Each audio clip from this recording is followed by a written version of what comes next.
ఏమ్మా ఫోన్ చేయలేదంటగా? అది బ్రతికే మనుషులకు కావాలి, నాకెందుకు డాడీ? ఇప్పుడు ఏమైందమ్మా? నీకేం తక్కువైందని? వద్దు, నా దగ్గరికి రావద్దు. మీరంతా ఏకమై నన్ను మోసం చేశారు. పోండి. అమ్మా రేఖ, ఆవేశపడబాక. నీకన్నీ వివరంగా చెప్తాను కదా, నువ్వు ముందు ఫోన్ చెయ్యి. ఇదో రామయ్య. నాకేం అక్కర్లేదు, నన్ను ఇలా చావనివ్వండి. చూసావా చెల్లమ్మ, తల్లి లేని పిల్ల కదా అని ఎంతో గారాబంగా పెంచితే ఎంత క్షోభ పెడుతుందో. చిన్నపిల్ల చెప్పే విధంగా చెప్పాలి గాని. నాకేం చెప్పక్కర్లేదు. చందమామని చూపించి గోరుబుద్దలు తినిపించడానికి నేనే పసిపిల్లని కాదు.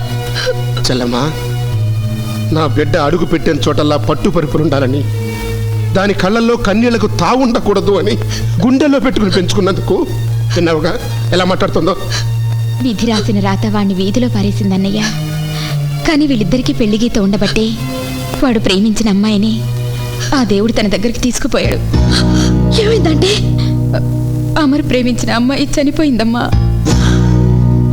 స్కూల్లో మాస్టర్ పిల్లలకి పాఠాలు నేర్పించేటప్పుడు బోర్డు మీద అక్షరాలు రాస్తాడు, చెరుపుతాడు.